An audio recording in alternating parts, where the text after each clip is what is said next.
engagé depuis quelque temps dans la lutte, dans la lente et difficile ascension vers le progrès, a en effet misé sur la compétence, la volonté et les aptitudes de tous les jeunes Haïtiens, leur intelligence et leur savoir, leur discipline et leur esprit d'abnégation, leur générosité naturelle et aussi et surtout leur sens aigu des vertus civiques qui les mettent en mesure de participer pleinement à l'essor économique et social de ce coin de terre.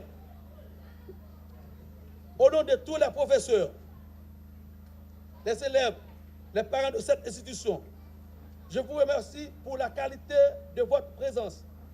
De fait, je remercie tous ceux qui ont contribué au succès de ce projet et je les invite à cause de leur engagement résolu dans le processus de promotion et de mise en valeur des ressources à servir de moteur du programme au développement économique et social de notre pays. Avec l'inauguration de cette école, nous atteignons maintenant un point d'arrivée avec cette belle bâtisse, comme vous le voyez, qui répond aux normes modernes du ministère de l'Éducation nationale pour toute école digne de ce nom. Elle s'avère être à la hauteur du rêve de fournir un cadre de vie agréable aux environ 500 élèves qui la fréquentent. Les locaux flambant neufs s'offrent à nous dans toute leur splendeur. Salles spacieuses, bien ventilées et bien éclairées, avec des espaces, comme vous le voyez, capables de promouvoir la convivialité. Réfectoire, à la fois salle multi-usage, locaux administratifs, bibliothèques et salles informatiques. Ils seront remplis bientôt par la présence de toute la communauté scolaire qui en prendra possession. C'est l'occasion pour nous de remercier la firme Christian Dutour et Daniel Lecoro qui ont pu dessiner ces locaux et surtout, ce qui est très important, qui ont pu les remettre à temps et qui nous ont permis de célébrer cette cérémonie aujourd'hui. Mais c'est à la fois une arrivée et en même temps un point de départ. Une porte qui s'ouvre sur l'avenir pour une nouvelle étape qui sera bien plus longue cette fois. Pour que le projet rêvé atteigne ses objectifs, ces locaux que nous inaugurons aujourd'hui doivent permettre d'abriter une école d'excellence.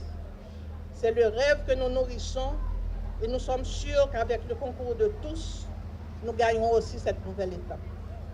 Il incombe aux élèves, professeurs, administrateurs et parents d'élèves, comme vous l'avez entendu antérieurement, il leur incombe de veiller à la conservation de ce patrimoine pour les générations futures.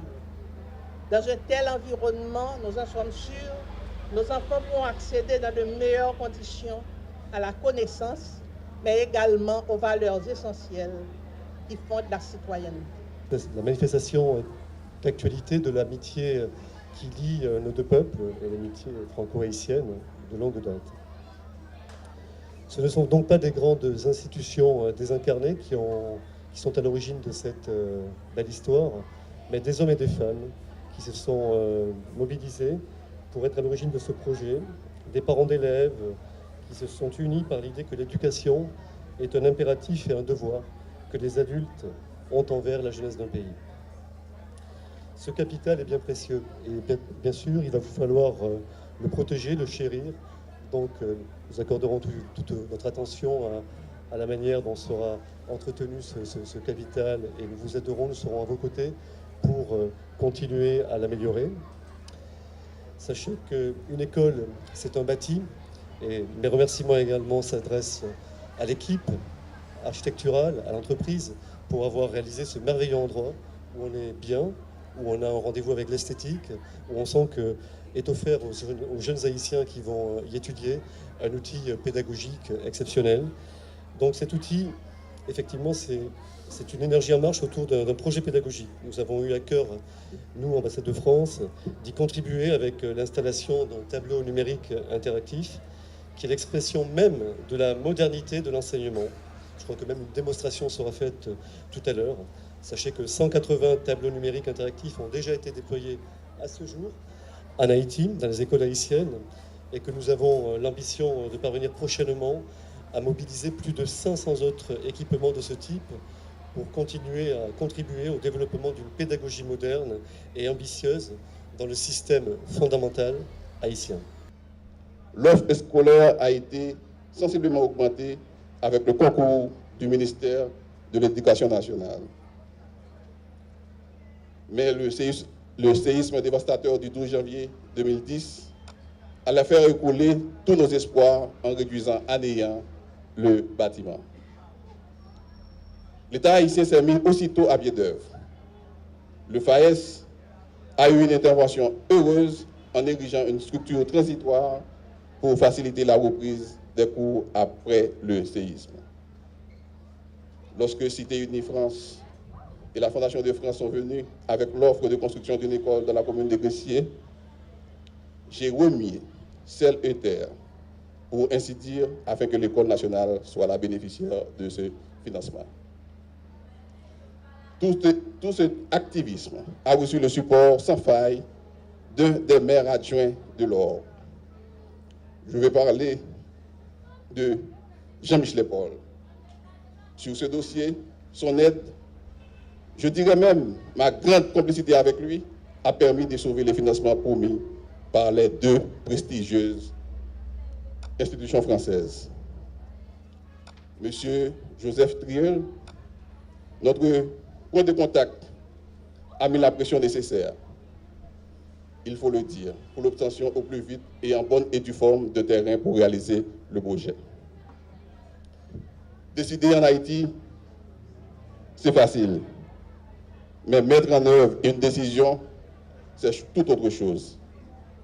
Il fallait démolir la structure provisoire et la reconstruire ailleurs, afin de libérer l'espace en vue d'aboutir à la construction de ces coquets bâtiments que nous inaugurons aujourd'hui.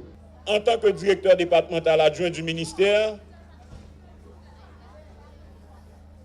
j'en suis beaucoup plus fier dans la mesure où cette école répond à la nouvelle philosophie de l'enseignement fondamental. À un certain moment, on parlait d'école primaire, on parlait d'école secondaire qui commençait par la 6e du temps de jadis et par la 7e année fondamentale aujourd'hui. Maintenant, au ministère, on parle d'école fondamentale complète, c'est-à-dire une école qui prend en charge les 3 cycles du fondamental. Et une fois arrivé ici, j'ai demandé à être briefé par le directeur départemental qui m'a assuré que cette école, c'est une bâtisse qui prendra en charge les 3 cycles du fondamental. Donc le ministère se réjouit de ce que Gressier, l'école nationale de Gressier, va se positionner comme étant une expérience pilote dans la mise en place de cette école fondamentale complète, expérience pilote qu'il faudra étendre et à la longue généraliser.